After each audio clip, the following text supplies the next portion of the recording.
Now let's take a look at the role of the Rothschild family, the family said to be the wealthiest in the world. When Amschel Meyer Bauer inherited the business, he decided to change his name to Rothschild.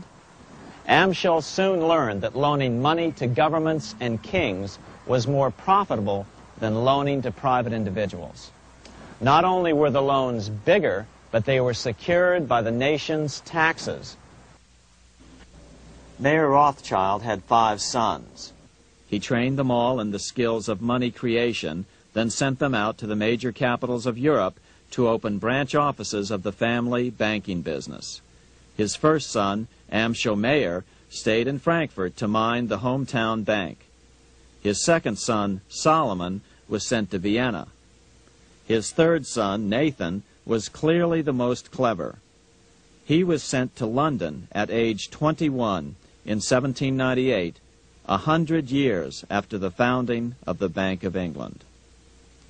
His fourth son, Karl, went to Naples, and his fifth son, Jacob, went to Paris. The Rothschilds soon grew unbelievably wealthy. By the mid-1800s, they dominated all European banking and were certainly the wealthiest family in the world. They financed Cecil Rhodes, making it possible for him to establish a monopoly over the diamond and gold fields of South Africa. In America, they financed the Harrimans and railroads, the Vanderbilts and railroads and the press, and Carnegie in the steel industry, among many others. In fact, during World War I, J.P. Morgan was thought to be the richest man in America. But after his death, it was discovered that he was actually only a lieutenant of the Rothschilds. By 1850, James Rothschild, the heir of the French branch of the family, was said to be worth 600 million French francs, 150 million more than all the other bankers in France put together. He built this mansion called Ferrier, just east of Paris. Wilhelm I, on seeing it, exclaimed, "Kings couldn't afford this. It could only belong to a Rothschild." Money changers, those who loan out and manipulate the quantity of money, were active in medieval England. In fact, they were so active that acting together, they could manipulate the entire English economy. These were not bankers per se. The money changers generally were the goldsmiths. They were the first bankers because they started keeping other people's gold for safekeeping in their vaults. The first paper money was merely a receipt for gold left at the goldsmith. Paper money caught on because it was more convenient than carrying around a lot of heavy gold and silver coins. Eventually, goldsmiths noticed that only a small fraction of the depositors ever came in and demanded their gold at any one time. Goldsmiths started cheating on the system. They discovered that they could print more money than they had gold, and usually no one would be the wiser. Then they could loan out this extra money and collect interest on it. This was the birth of fractional reserve banking. That is, loaning out many times more money than you have assets on deposit. So, if $1,000 in gold were deposited with them, they could loan out about $10,000 in paper money and draw interest payments on it, and no one would ever discover the deception. By this means, goldsmiths gradually accumulated more and more wealth and used this wealth to accumulate more and more gold. Today, this practice of loaning out more money than there are reserves is known as fractional reserve banking. Every bank in the United States is allowed to loan out at least 10 times more money than they actually have. That's why they get rich on charging, let's say, 8% interest. It's not really 8% per year, which is their income. It's 80%. That's why bank buildings are always the largest in town. When Queen Mary's sister, Queen Elizabeth I, took the throne, she was determined to regain control over English money. Her solution was to issue gold and silver coins from the public treasury and take the control over the money supply away from the money changers. Oliver Cromwell finally overthrew King Charles, purged the Parliament, and put the king to death. the money changers were immediately allowed to consolidate their financial power.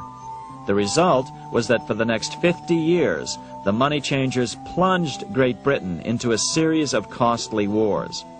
They took over a square mile of property in the center of London, known as the City of London.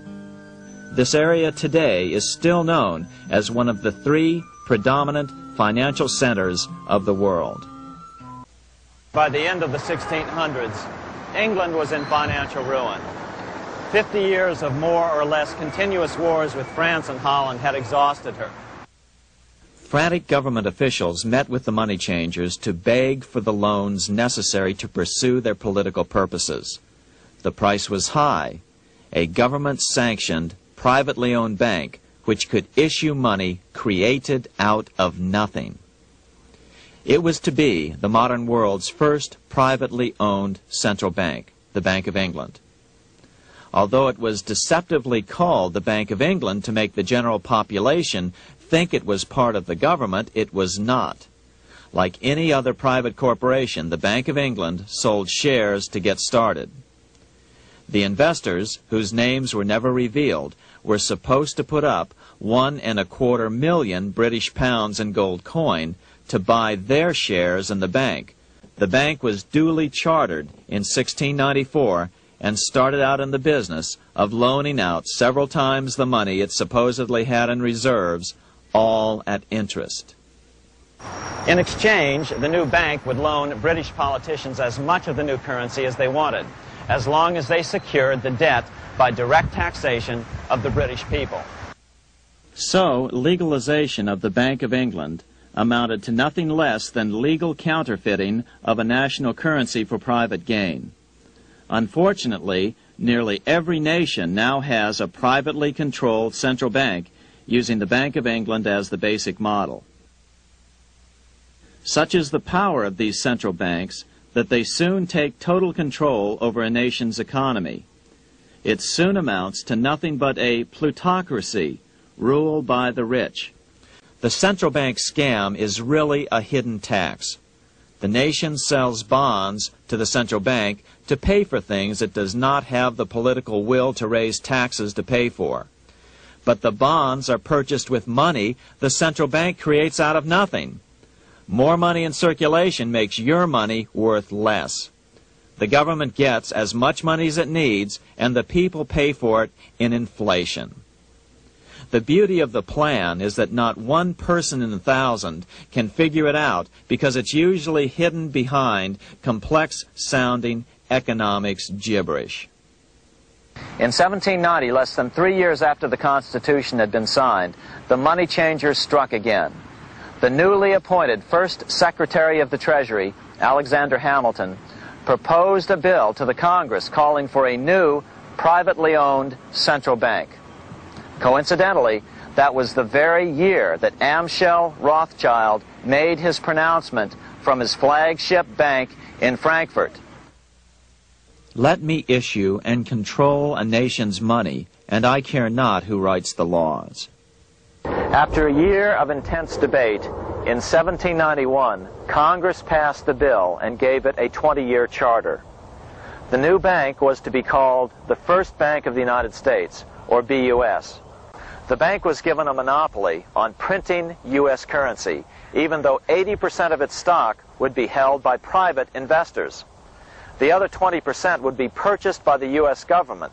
Like the Bank of England, the name of the Bank of the United States was deliberately chosen to hide the fact that it was privately controlled.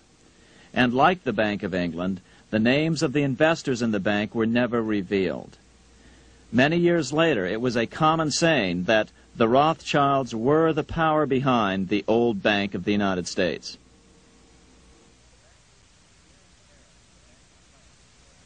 Here in Paris, the Bank of France was organized in 1800, just like the Bank of England. But Napoleon decided France had to break free of debt, and he never trusted the Bank of France. He declared that when a government is dependent upon bankers for money, the bankers, not the leaders of the government, are in control.